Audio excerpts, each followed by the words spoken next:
안녕하세요. 인사부터 시원하게 올리고 제 소개를 간단하게 진행하도록 하겠습니다. 저는 아버지께서 사업체를 운영하신 덕분에 어려움 없이 순탄하게 자라온 30대 후반으로 접어든 여성입니다. 참 세상에 무서운 것도 모르고 부모님의 울타리 안에서 편안하게만 자라왔던 저에게 이런 기가 막힌 사연이 섞인 이야기가 생길 거라곤 상상조차 해본 적이 없었습니다. 다른 분들의 이야기를 들으면서 재밌다, 와 끝내준다, 어떻게 이런 일이 생길 수 있지? 라고만 생각을 했었는데 그 일이 저에게도 생길 수 있는 일이더라고요. 정말 다시 한번 생각해도 지난 몇 년간의 기억을 싹 지우고 싶을 정도로 저에게 치가 떨리는 사건, 사고들, 그 모든 걸 견뎌낸 제가 대견스럽게 여겨질 정도랍니다. 저에게 참 가슴 아픈 일이기도 하고 두 번 다시는 일어나서는 안 되는 최악의 상황이라 정말 이렇게 글로 남기는 것이 잘하는 짓인지 헷갈릴 정도이긴 합니다.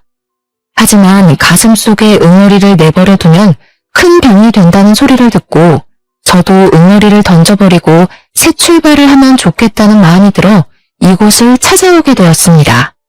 기쁨을 나누면 2배가 되고 슬픔을 나누면 반이 된다는 소리처럼 제 이야기를 여러분께 나눠드리고 조각내서 작게 만들어 털어내고 싶습니다. 그러니 저와 함께 제 이야기를 끝까지 들어주시고 제가 이 모든 악의 덩어리를 털어낼 수 있도록 용기를 주신다면 정말 감사할 것 같습니다. 처음 소개드렸던 것처럼 저희 아버지는 사업체를 운영 중이신데 저에게 운영 중이신 공장을 물려받았으면 좋겠다고 늘 말씀을 하셨지만 사실 저는 공장 일에는 익숙지 않은 사람이었습니다.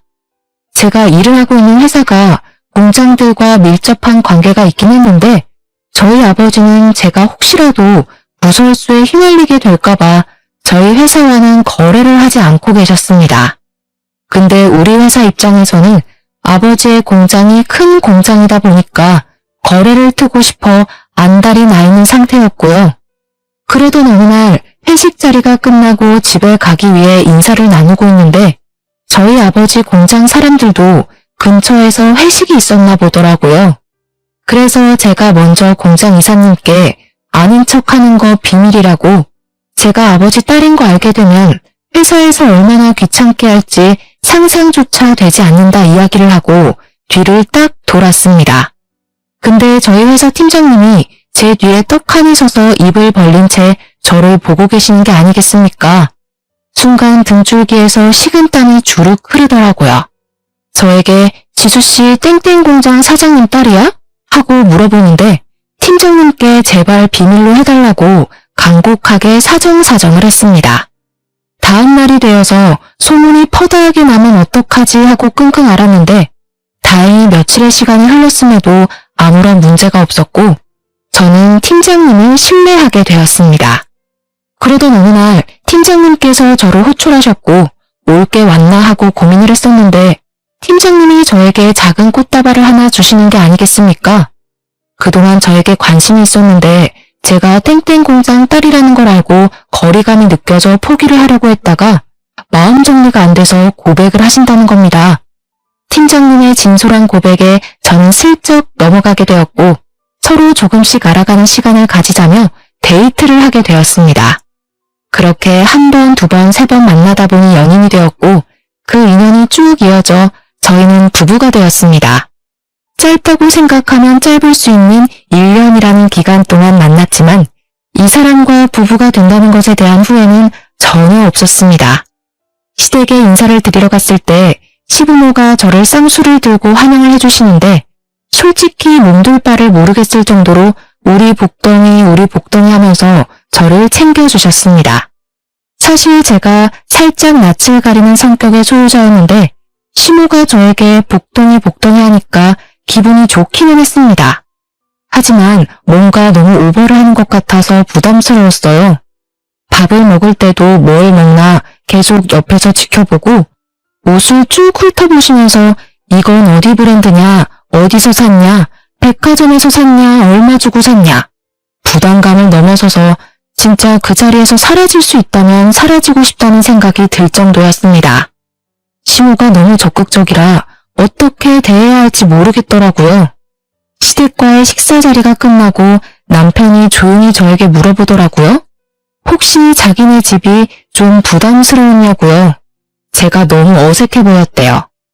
우리 엄마는 당신 본다고 상당히 들떠있기도 했고 신나 있었는데 혹시 우리 집이 너네 집보다 못한 집안이라고 생각해서 무시하고 그러는 거 아니지? 네가 만약 집안 재산을 가지고 사람 무시하고 있는 부류라면 나 너무 서운하고 실망스러울 것 같아. 저는 그냥 성격상 시모의 외향적인 모습이 부담스러웠던 것인데 자꾸 자기 집을 무시하는 것 같다고 저를 몰아세우니까 저도 억울하더라고요. 그런 거 당연히 아니에요. 제가 당신을 무시할 것 같았으면 왜 결혼을 하겠다고 대답을 했겠어요? 그래도 영 기분이 언짢네. 그리고 왜 이렇게 예민하게 대답을 하고 그래? 나는 그냥 당신이 우리 엄마한테 살갑게 굴었으면 좋겠다고 생각하는 거지. 아니, 제가 뭐 딱 한 번 세게 따져 물었다고 바로 예민하다고 말하는 게 참 어이가 없었죠, 뭐.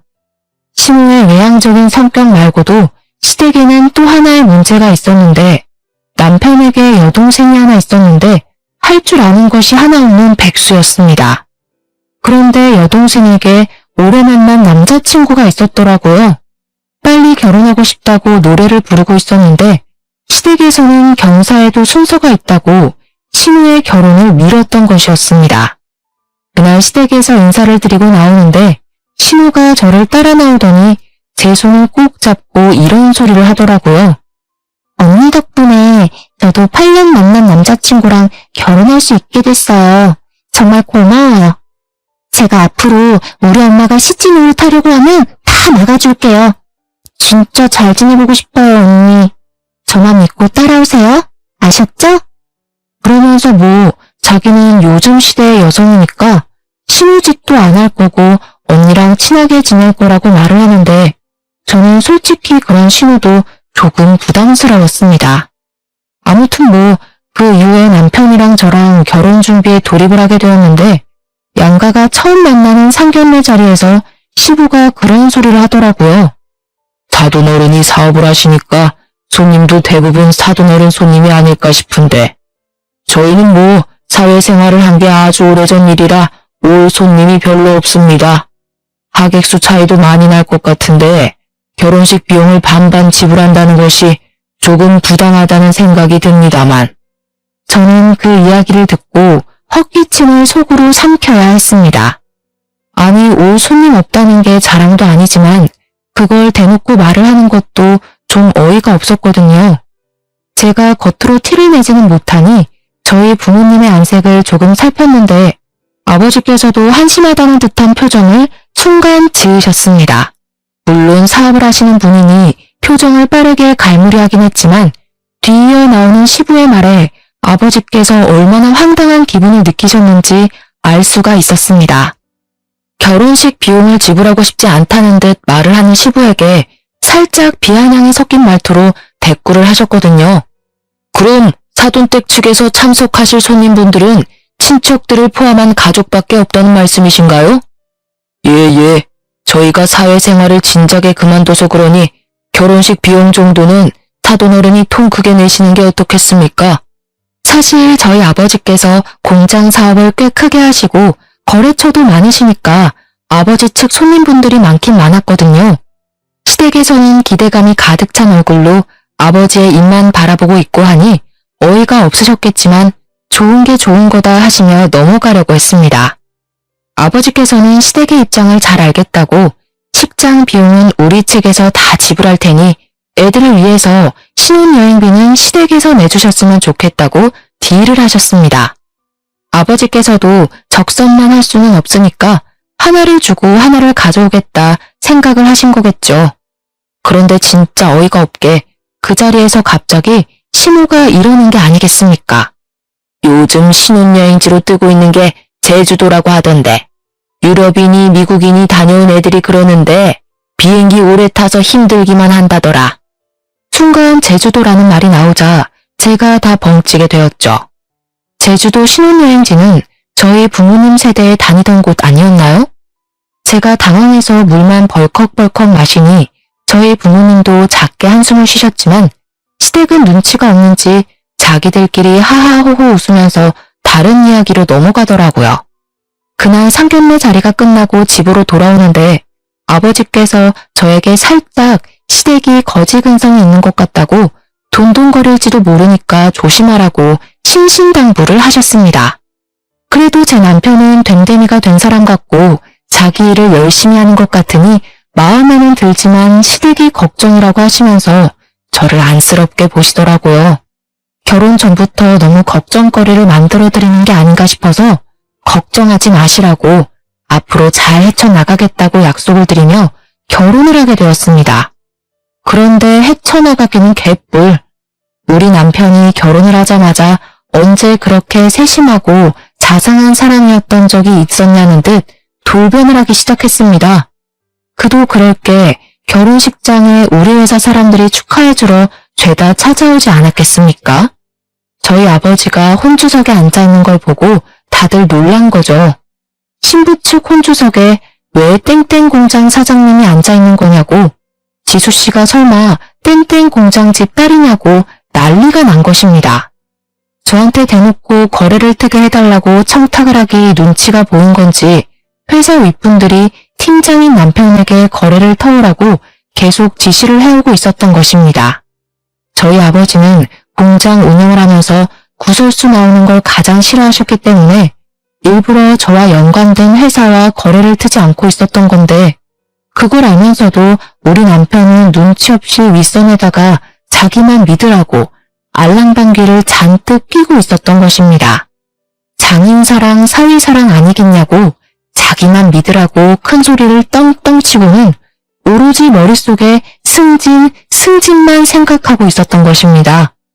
그날 이후 남편은 저희 아버지를 찾아가서 거래를 했으면 좋겠다, 우리 회사와 거래를 하자고 요청을 했는데 아버지가 딱 잘라 차갑게 거절을 하셨습니다. 그 회사에 우리 딸이 뻔히 다니고 있는데 문제가 생기면 서로 얼굴도 붉히고 해야 하지 않겠나. 그건 내 경영 철칙에 어긋나는 일이기도 하고 내키지도 않네.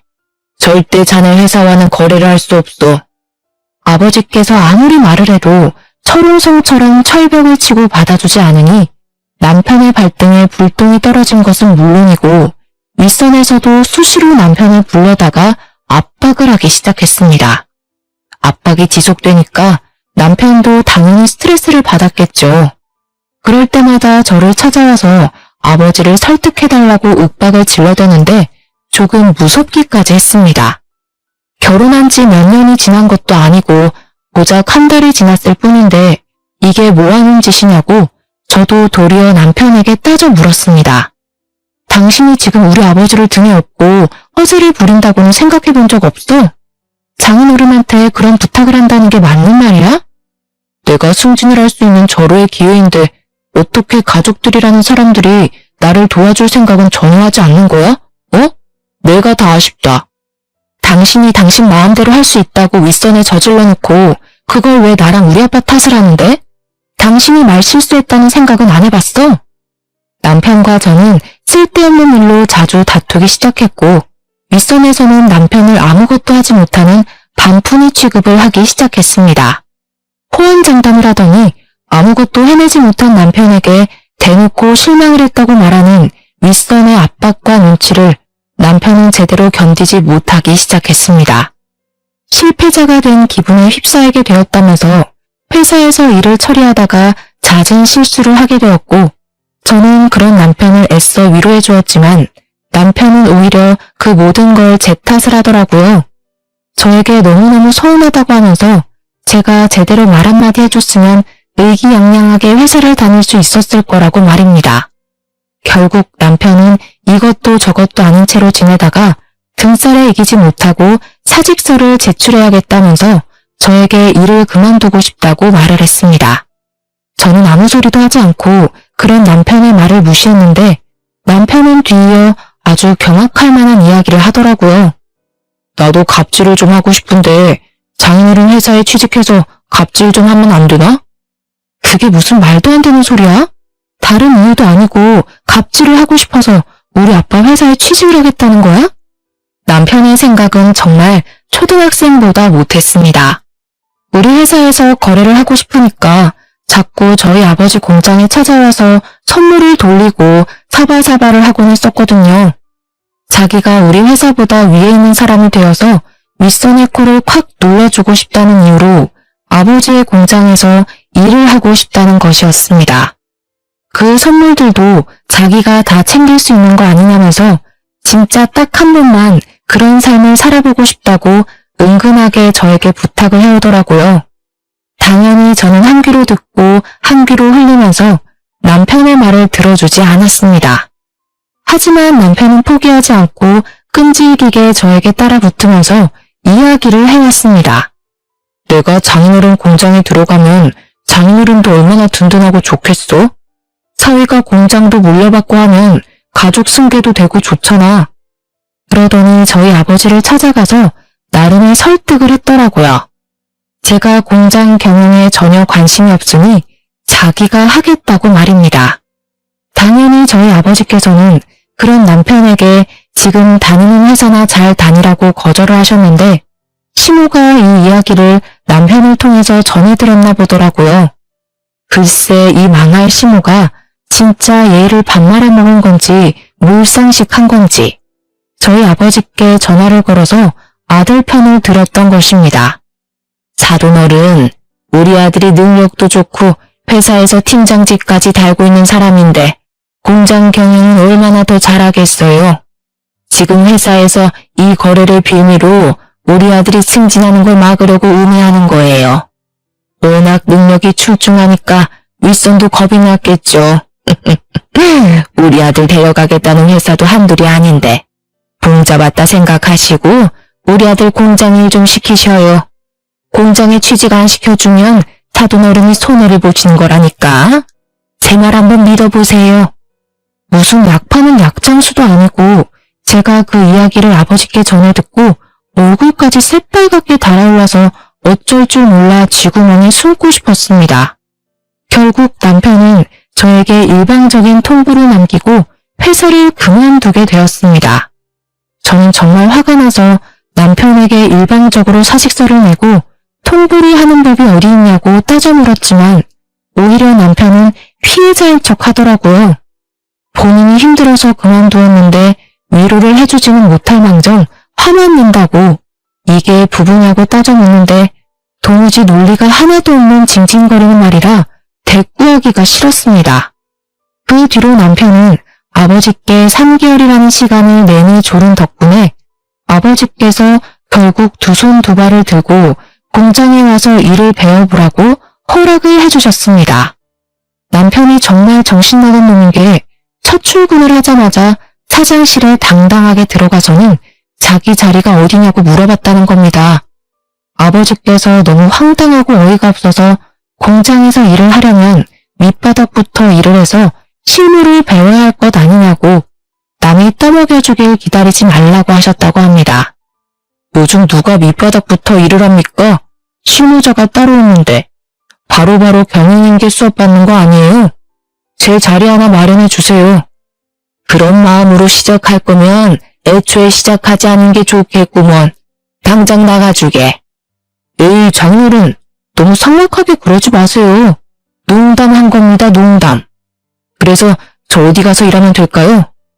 농담을 할 말이 따로 있지. 아무튼 남편은 뻔뻔하게 공장 실무자들 틈에 섞여서 일을 하기 시작했고 그래도 군소리 없이 공장 일에 잘 적응해서 일을 하는 듯 보였습니다. 그렇게 6개월이라는 시간이 더 흘렀을 어느 날 시댁에서 얼굴 좀 보자고 하시길래 찾아갔더니 시모가 저를 보고 버선발로 뛰어나와서 고맙다고 인사를 하더라고요. 저는 제가 신우에게 따로 뭐 해준 일이 없어서 왜 고마워하는지 의문인 얼굴로 신우를 쳐다보았습니다. 언니, 왜 아무것도 모르는 얼굴이에요? 언니가 우리 예비신랑 취직시켜준 것 아니었어요? 사돈댁 공장에서 일한 지 2달 됐는데 모르셨어요? 저는 옆에서 어깨를 촥 펴고 있는 남편에게 이게 무슨 소리냐고 물어보았더니 남편이 당당하게 자기한테 고마워하라고 말을 하더라고요. 남편이 공장에서 무슨 짓을 하고 다니는 건지 놀래서 따로 알아보니까 글쎄 자기가 공장의 차기 주인이라고 말을 하고 다니면서 직원들에게 자기 라인을 타라고 했다는 겁니다. 지금 사장은 어차피 늙었으니 곧 은퇴를 하게 될 거고, 그러면 자연스러운 수순으로 자기가 공장을 물려받게 될 것이라고 하면서요. 그러면서 인사팀에 친한 사람들 만들어두고 자기 지인들 몇 명을 몰래 취업까지 시켰던 것이었습니다. 아버지께서 할 일이 워낙 많으시니 직원들 뽑는 것까지 하나하나 관여를 하지 않으시니까 남편이 가운데서 그런 짓을 하고 있었던 것입니다. 그렇게 1년이라는 시간이 더 지나는 동안 저와 남편의 사이는 점점 더 막장으로 변질되었습니다. 남편은 공장에서 자기 라인의 사람들을 키워가며 아버지와 제가 모르는 본인의 세력을 키워나가고 있었습니다. 엎친 데 덮친 격으로 저희 아버지께서 너무나도 갑작스럽게 당뇨의 합병증까지 찾아오게 되면서 출퇴근을 하시는 것도 제대로 하실 수 없을 정도로 취약해지셨습니다. 남편과 제 사이가 나빠지고 남편이 공장에서 세력을 키워나갈수록 시부모와 시누 또한 저에게 빈정거리기 시작했습니다. 이 사람들이 참 올챙이적 시절은 생각도 못하는 거죠. 너는 앞으로 시댁에 더 잘하도록 해라.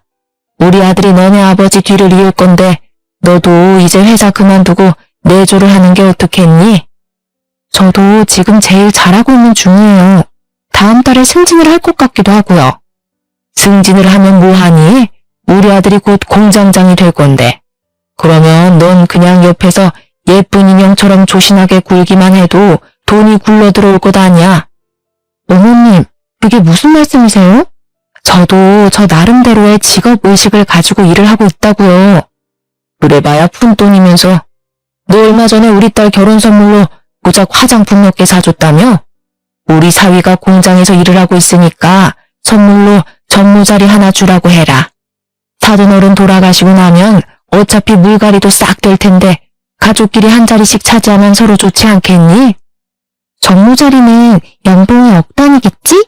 너무 좋겠다. 언니 결혼 선물 이야기가 나와서 말인데 나 외제차 한 대 사주면 안 될까?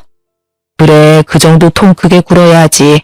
무려 공장장 부인이 될 건데. 나는 요즘 알보석이 그렇게 예쁘더라. 며느리 덕 좀 보자.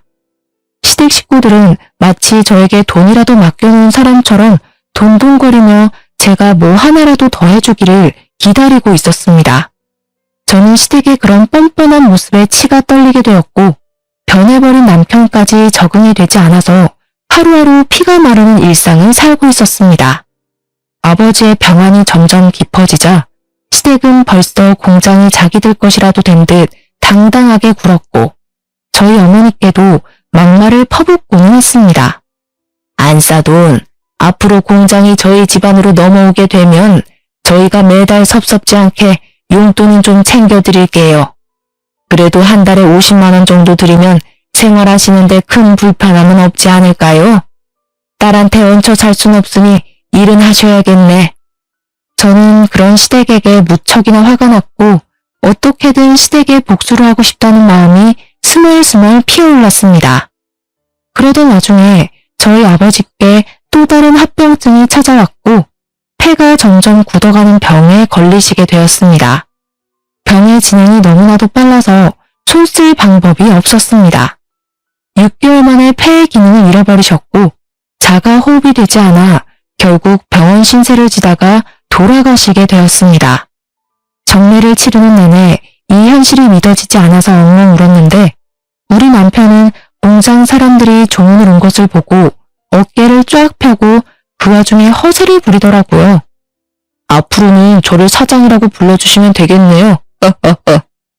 어떻게 우리 아버지 영정사진이 떡하니 걸려있는 장례식장에서 사장 자리를 운운하며 쳐 웃을 수가 있는지 저게 사람 새끼가 맞는지 의문이 들 정도였습니다. 우리 아버지 영정사진 앞에서 저는 다짐을 하게 되었습니다. 허세란 허세를 다 부리고 있는 이 개같은 꼬락서니를 더 이상 참지 않겠다고 말입니다. 그런데 정말 하늘이 도운 건지 뭔지 아버지 장례식장에서 이혼을 결심하면서도 정말 이혼까지 하는 것이 맞을까 고민을 하던 순간 충격적인 것을 목격하게 되었습니다. 생전 처음 보는 여자가 아버지 장례식장에 조문을 와서 누군가 싶어 한참을 바라보았는데 갑자기 남편이 허둥지둥하는 게 아니겠습니까? 거기다가 그 여자가 저를 빤히 바라보더니 고인의 명복을 빕니다 하면서 지나치는데 살짝 비아냥거리는 듯한 말투로 말을 하더라고요. 오묘하게 저를 경계하는 느낌을 받게 되면서 쎄함을 느꼈는데 그 여자가 나가길래 몰래 뒤를 따라 나갔습니다. 그랬더니 글쎄 남편이 그 여자와 함께 있는 게 아니겠습니까? 저는 둘이 함께 있는 그 모습을 보고 아주 잠깐 뒤통수가 아려오는 듯한 느낌을 받았고 조금 더 가까운 기둥 뒤에 숨어서 그 둘의 대화를 엿듣기 시작했습니다. 정말 여자의 촉이 무섭다는 걸 여기서 다시 한번 느낄 수 있게 되었습니다. 저에게 왠지 모르게 느껴졌던 그 쎄한 느낌은 이런 상황을 맞이하게 될 거라 미리 경고했던 것이었습니다. 야, 여기가 어디라고 와? 그럼 어떡해? 오빠가 연락을 안 받는데. 내가 사정 설명 다 했잖아. 오빠 못 믿어? 아무리 그래도 본부인이랑 같이 3일내내 있는 건데 질투나서 그랬어. 내가 이러면 들킨다고 했지. 내가 회사 사장 될 때까지만 기다리라고 했잖아. 이제 오빠가 사장이나 다름없잖아. 언제 이혼할 건데? 나 언제까지 기다리냐고. 기다려. 조금만 더 기다려. 내가 완벽하게 사장 자리에 앉을 때까지만. 그거 얼마 안 남았어. 뱃속의 아이는 점점 커져가는데 나 너무 불안해서 그랬어. 미안해. 아니야. 우리 앞에 이제 꽃길만 가득할 거야. 그러니까 걱정하지 마. 사장 자리만 앉으면 바로 이혼할 거야. 알겠지? 말이 끝나기 무섭게 누가 쳐다보고 있는지도 모르고 둘이 끌어안고 난리가 났더라고요. 저에게서 받아먹을 건 다 받아먹고 뒤에서는 몰래 바람을 피우고 있었다는 게 정말 깊은 배신감으로 다가오게 되었습니다. 제가 꼭 남편을 너무 사랑해서가 아니라 정말 이건 말로 표현할 수 없는 감정입니다. 정말 피가 차갑게 식는다는 말이 어떤 말인지 깨닫게 되었습니다. 이 정신나간 영놈에게 피해 복수를 하겠다고 꼭 이혼을 하겠다고 강경하게 마음을 먹게 되었습니다. 장례가 모두 끝난 이후 시댁 식구들에게 억지 가면을 쓰고 와주셔서 감사하니 밥이라도 먹자고 불러내게 되었고 그 자리에 남편의 내연녀에게도 연락을 따로 해서 불러내었습니다. 남편이 자는 사이에 남편의 휴대폰에서 내연녀의 번호와 그 둘이 나눈 통화 내용 문자를 이미 확보한 이유였기에 준비는 다 끝낸 상태였습니다. 같이 찍은 사진까지 갤러리에 고스란히 남겨두었더라고요. 무슨 배짱인 건지 그 사진까지 대문짝만하게 프린트를 해서 갔습니다. 그리고 아주 조용하게 비싼 레스토랑에 시댁 식구들을 전부 불러놓아놓고 이야기를 했습니다. 이 비싼 식사가 마지막 식사가 될 수도 있겠네요. 저 이 사람이랑 이혼하려고요. 제가 이혼 이야기를 꺼내자 시부모의 신우 시매부까지 전부 눈을 동그랗게 뜨고 저를 바라보는데 남편 입꼬리가 실룩실룩 움직이더라고요. 그러더니 마치 저를 생각해주는 척 말을 꺼내는 게 아니겠습니까? 당신 나랑 이혼을 하겠다고? 갑자기? 공장 주인이 이제 나로 바뀔 텐데 이렇게 물러나면 당신은 뭐 먹고 살게? 설마 그 회사 다니면서 먹고 살만하다 생각하는 거야? 나야 고맙지. 그래 잘됐다. 안 그래도 바깥 일하는 며느리 좀 별로였어. 애나 키우면서 집에서 남편 내조를 할 줄 알아야지. 우리 아들이 공장 주인이 될 텐데 너 진짜 괜찮겠니? 나중에 이혼 못한다 돈 내놔라 딴소리하기 없기야. 저는 아무 말도 하지 않고 제 앞에 놓인 음식을 노려보다가 저 멀리서 걸어오고 있는 남편의 내연녀를 크게 불렀습니다. 내연녀는 제가 왜 보자고 했는지 전혀 모르는 상태에서 불안한 마음을 가지고 걸어오다가 남편은 물론이고 시댁 식구들까지 전부 자리에 있는 걸 보고 흠칫 놀라더라고요. 멈춰서서 저를 바라만 보고 있길래 제가 직접 내연녀가 있는 그곳까지 걸어서 그녀의 팔을 잡고 시댁 식구들이 있는 테이블로 걸어 들어왔습니다. 남편은 제가 내연녀의 존재를 알고 있었다는 사실을 전혀 모르고 있었기 때문에 동공에 지진이 난 상태로 저를 바라보고 있었습니다. 당연히 이혼을 하겠다고 말을 한 와중에 내연녀가 있다는 사실을 들켰으니 자기가 불리하게 이혼을 당할지도 모른다는 생각이 강하게 들었겠죠. 누나를 이리저리 흔들며 대가리를 이리저리 굴리는 소리가 제 귀에까지 들리는 것 같은 착각이 들었습니다. 시댁 식구들은 당연히 아무도 몰랐었는지 이건 또 누구야? 이게 무슨 상황이야? 하는 눈빛으로 저를 바라보길래 저는 웃으면서 친절하게 설명해 드렸습니다. 이 사람이 누군지 궁금하시죠? 심지어 뱃속에 아기도 있대요. 맞아요. 이 여자 그의 불륜녀입니다. 둘이 꽤 오랜 시간 만난 것 같던데 새 며느리까지 생길 테니 아주 속 시원하시겠어요? 어머님이 그토록 원하던 집에서 내조하며 애나 키울 멍청한 며느리니까요. 말 다 했어 지금? 누가 누구 보고 멍청하다는 소리라는 거야? 남편은 뻔뻔하게 나가기로 결정을 내린 건지 저에게 버럭했고 시부모는 내연녀가 임신을 했다고 하니까 오히려 내연녀를 감싸고 돌더라고요. 그래, 여자가 임신을 하고 집에서 살림을 할 줄 알아야지. 솔직히 그동안 너 마음에 안 들었다. 네가 조용조용 할 말 다 하고 살 때마다 돈 없는 우리 집안이 얼마나 초라해 보였는지 몰라. 하지만 이제 우리도 돈이 있는 집안이다. 네가 무시할 집안이 아니다 이 소리야. 저는 그때 피식피식 새어나오는 웃음을 참으려고 하지 않고 쪼개면서 우리 아버지께서 몇십 년간 의지해오신 변호사님을 모셨습니다. 제가 미리 변호사님께 이혼에 대한 상담을 했었고 그 과정에서 아주 중요한 사실을 하나 알게 되었기 때문에 제 복수의 마지막을 화려하게 장식하기 위해선 필수로 오셨어야 했습니다. 저는 가슴이 두근거리는 감정을 애써 숨기지 않고 변호사님께 웃으면서 인사를 건넸습니다. 머리가 희끗하신 변호사님이 서류 가방을 들고 자리를 차지하니 시댁 식구들은 이게 또 누군가 무슨 일이 벌어지는 건가 하면서 다시 한번 저를 바라보셨습니다. 영문 모를 일이 자꾸 생겨나니까 시댁 식구들의 이목이 집중되었고 저는 변호사님을 향해 고개를 끄덕이자 변호사님은 유언장을 읽어주셨습니다. 그 유언장은 우리 아버지께서 돌아가시기 전 변호사님과 함께 작성한 법적 효력이 있는 유언장이었습니다. 고인이 되신 김병천 사장님의 유언을 전달하겠습니다. 고인이 보유 중이던 공장 지분 45% 모두 따님이신 김지수 씨에게도 양도되었음을 알립니다. 생전에 미리 작성해두신 공장 대리인 계약서에 따라 대표직은 따님이신 김지수 씨가 임명받게 되었음을 알립니다. 변호사님의 말이 끝나기 무섭게 남편이 벌떡 일어서서는 변호사님의 멱살을 잡고 흔들면서 이게 무슨 말도 안 되는 소리냐고 윽박을 질렀습니다. 이성을 잃고 눈가를 뒤집으면서 달려드는데 우리 유능한 변호사님이 법적으로 고소라도 때리면 어떻게 수습하려고 저러나 싶은 마음이 들더라고요. 남편이 너무 제가 원했던 대로 반응을 해주니까 저는 오히려 신이 나서 어쩔 줄 모르겠더라고요. 이게 무슨 말도 안 되는 소리야. 내가 다른 사람도 아니고 내가 밑바닥부터 쭉 경영 수업을 받았는데 왜 아무것도 모르는 저 여자가 그 자리에 앉아? 고인이 되신 김병찬 사장님께서 공증까지 받으신 유언장이기 때문에 법적 효력이 있습니다. 참나, 어이가 없네. 나도 아직 김병찬 사장의 사위야 사위. 나에게도 당연히 그 자리에 앉을 충분한 명분이 있는 사람이다 이거야. 그리고 내가 공장에서 일을 한 지가 벌써 몇 년인데 능력도 당연히 되는 거 아니겠어? 당장 이사회를 소집해서 투표를 하자고. 이사들은 다 내 편을 들어줄 거야. 저기 저 아무것도 모르는 여자가 사장 자리에 앉으면 공장 사람들 다 거리에 나앉을 거라고.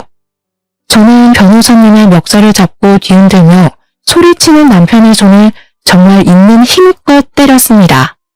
남편은 순간 전해진 통증에 놀라서 멱살을 잡고 있던 손을 놓치게 되었습니다. 야, 너는 돌대가리니? 당연히 구멍가게도 아니고 직원을 수십 명이나 데리고 있는 회사에서 사장 자리에 앉겠다고 하면 누구나 앉을 수 있는 건 줄 알았어? 지분이라는 것도 모르면서 무슨 사장을 하겠다는 거야? 장인이 나한테 지분 준다고 했다고. 나한테 사장 자리에 앉으려면 열심히 일하라고 했다니까? 그래서 어떡하니? 아빠는 나한테 다 주고 가셨는데. 그거 몰랐지? 네가 공장에서 네 지인들 취직시켜줄 때 이미 아빠는 나한테 다 양도할 생각을 하셨다더라.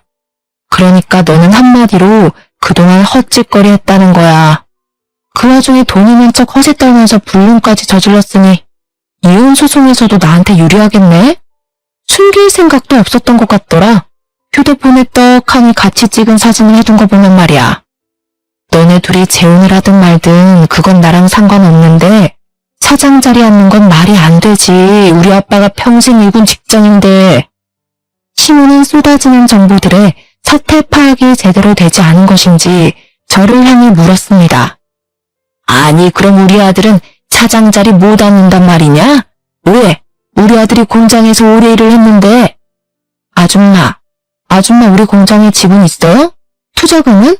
주식이라도 있어? 아무것도 없잖아. 근데 아줌마 아들이 어떻게 사장이 돼? 아줌마 아들도 가진 거 하나 없는 빈털털인데. 거기다가 이제는 직장도 잃게 생겼으니까 새 직장 알아봐야 할걸? 물론 그쪽도 마찬가지고. 마지막 말을 할 때는 신우 쪽을 바라보면서 말을 했습니다. 그랬더니 신우 얼굴이 싹 돌변을 해서는 저에게 갑자기 살갑게 웃으면서 언니 무슨 말이 그래 하며 팔짱을 끼려고 하는 게 아니겠습니까? 스멀스멀 다가오는데 마치 뱀이 기어오는 것 같아서 저는 두 팔을 들고 신우에게 다가올 생각하지 말라고 했더니 신우가 그대로 멈춰서 이야기를 하더라고요. 우리 남편은 성실하게 일했는데 일 잘하는 사람까지 싸잡아서 이쪽 라인 저쪽 라인 하면서 갈라치기 하고 자를 필요 없잖아.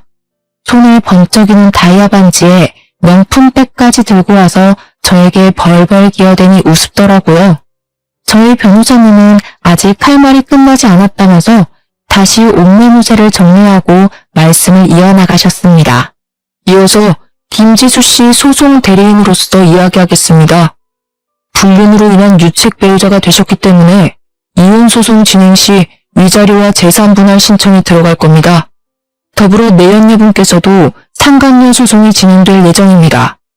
그리고 공장에서 재직 중이신 두 분께 한 가지 더 소송이 진행될 예정입니다.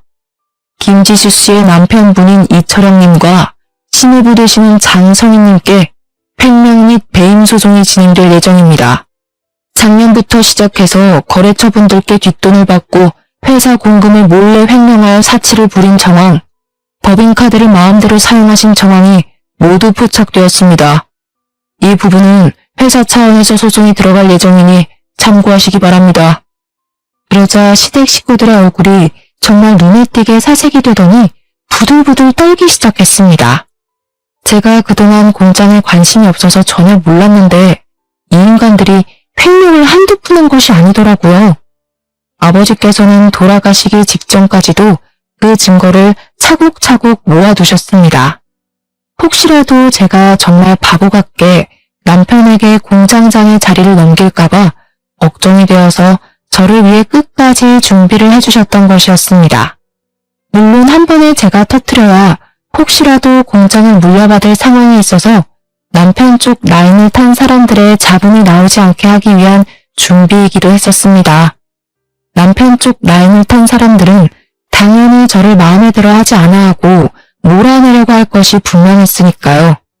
그만큼 저희 아버지께서는 저를 사랑하셨고 본인이 평생 일궈놓은 공장을 소중하게 생각했다는 증거이기도 했습니다. 저는 아버지의 뜻을 받아들여 이 공장을 운영해보기로 결심을 하게 되었습니다. 그 말이 끝나기 무섭게 신우가 저에게 삿대질을 하면서 말을 하더라고요. 이건 전부 잘못된 일이야.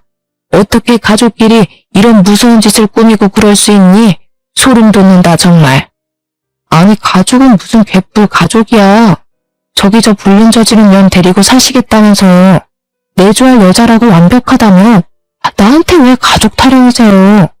그리고 저는 남편을 바라보고 웃으면서 마지막 인사를 건넸습니다. 아, 밥 잘 먹었어. 이런 거지 같은 꼴 다 보게 된 내 처지가 불쌍하지 않니? 그러니까 밥값은 네가 내. 그 뒤로 저는 변호사님과 함께 그 자리를 떠나왔고 바로 이혼 소송의 상간녀 소송을 진행하게 되었습니다. 재산 분할 같은 경우에도 다행히 상속 재산은 분할 대상에 포함되지 않아서 제가 남편에게 더 뜯어낼 수 있게 되었습니다. 끝까지 억울하다면서 저에게 이혼을 못 해주겠다며 남편은 강짜를 부렸지만 유책 배우자가 그쪽인데 어떻게 이혼을 해주지 않을 수가 있겠습니까? 법원도 당연히 뻔뻔한 시댁에게 어이가 없다는 듯 저의 편을 들어주었습니다. 횡령사건 같은 경우도 마찬가지였습니다. 야금야금 해먹은 돈이 오죽 많고 증거가 명확한 덕분에 남편과 심해부는 나란히 쇠고랑을 차게 되었습니다. 당연히 심오고 배가 슬슬 나오기 시작한 내연녀고 심오고 저를 찾아와서 합의를 해달라고 어떻게든 막노동해서라도 갚겠다고 울고불고 사정을 하더라고요. 범죄 기록에 빨간 줄이 그어지게 되었으니 앞으로 어느 회사도 취직을 해서 일하기 어려워질 것이 분명하지 않겠습니까? 그러니 합의라도 해야 한다고 생각을 했는지 돈 갚겠다는 말만 주야장천 하더라고요. 진심이 느껴지지 않았습니다. 그래요? 내일까지 돈 해올 수 있어? 장기라도 팔아서 준비해 올래? 아니면 나도 못 기다려줄 것 같은데. 내가 왜 당신들 편의를 봐줘야 하지? 당신은 동정심도 없어? 내 뱃속에 아이가 들어있다고. 어머머, 불륜의 씨앗이 들어있다는 거 잘 알겠어. 근데 내 새끼는 아니잖아. 내가 동정해야 할 이유도 당연히 없고 이만들 꺼지세요. 경찰에 신고하기 전에. 결국 합의는 이루어지지 않았고 남편과 심해부는 교도소에 수감이 되게 되었습니다. 저를 몇 번이고 찾아와서 잘못했다고 빌었다가 사람이 매정하다고 화를 냈다가 반복하던 시댁 식구들을 처치하기 위해 결국 접근 금지 명령을 받게 했습니다. 끝까지 뻔뻔한 얼굴을 들이미는데 치가 떨리더라고요. 그 이후에 저는 우리 변호사님과 계속해서 사건의 승소를 이끌어 갔습니다. 덕분에 변호사님과 얼굴도 자주 보고 대화도 자주 하다 알게 된 사실인데 변호사님에게 제 또래의 아들이 있다는 사실을 알게 되었습니다. 이혼 소송에 횡령 사건까지 마무리하니까 2년이라는 시간이 후다닥 넘어갔는데 그 시간 동안 변호사님 아들도 몇 번 만나게 되었습니다. 한 번, 두 번 우연한 만남으로 인연이 닿았고 저는 변호사님 아들과 연애를 시작했고 지금은 결혼식을 앞두고 있는 중입니다. 똥차 가고 벤츠 온다고 하지 않겠습니까? 무능력한 인간이랑 살다가 정말 능력 있는 사람 만나니까 세상이 다르게 보이더라고요. 미국에서 MBA 과정을 마친 경영 인재인 새 남편이 우리 공장의 경영 상태를 파악해주고 저를 도와 함께 경영을 도와주기로 약속을 했습니다. 제가 아무것도 모르는 상태로 뛰어들었기 때문에 전문가의 도움이 필요했는데 마침 새 남편의 전공이 그 분야이니 찰떡궁합이지 않겠습니까? 시댁은 저에게 줄 위자료의 횡령사건 배상까지 전부 갚아내느라 집도 팔고 차도 팔고 가진 집안 살림까지 전부 다 팔았다고 하더군요. 그런데도 돈이 부족해서 유예기간을 달라고 공장에 사정사정을 해왔습니다. 저는 법대로 하겠다고 돌려보냈습니다. 드디어 결혼식을 2달 앞두고 있습니다. 제가 이혼녀라서 솔직히 예비시댁에서 저를 반가워하지 않을 수도 있다고 생각을 하긴 했는데 그 걱정은 기우였습니다. 예비 신부인 변호사님은 저를 반대할 이유가 전혀 없다고 하셨고 예비 신부 또한 저에게 고생 많았다며 앞으로 따뜻한 집이 되어주시겠다고 하셨습니다. 사람의 과거는 중요하지 않다. 그 과거가 생긴 것도 제 탓이 아니라고 넓은 마음으로 저를 감싸주셨습니다. 저도 모르게 그 자리에서 눈물을 조금 흘렸는데 그 모습조차 진정성 있게 느껴졌다며 저에게 한 가족이 되어 너무 좋다고 환하게 맞이해 주셨습니다. 참 고생 끝에 낙이 온다고 저에게 이런 대단하고 넓은 가슴을 가진 시댁이 생길 줄은 꿈에도 몰랐습니다. 저는 새로운 예비시댁과 성향이 잘 맞고 서로를 세심하게 잘 챙기며 앞으로 분위기 좋게 평생을 함께 하겠다고 다짐하게 되었습니다. 진정한 짝을 만난 기분이라 행복하다고나 할까요? 염치 없는 격이 맞지 않은 예전 시댁을 생각하면 아직도 토악질이 나올 것 같습니다. 하지만 앞으로는 정말 새 남편과 함께 아이도 낳고 오순도순 공장 운영도 하며 잘 지내보려고 합니다. 여러분들도 저처럼 행복이 가득하시고 또 저의 행복을 응원해 주시면 감사하겠습니다. 저의 긴 사연을 들어주셔서 다시 한번 감사드립니다.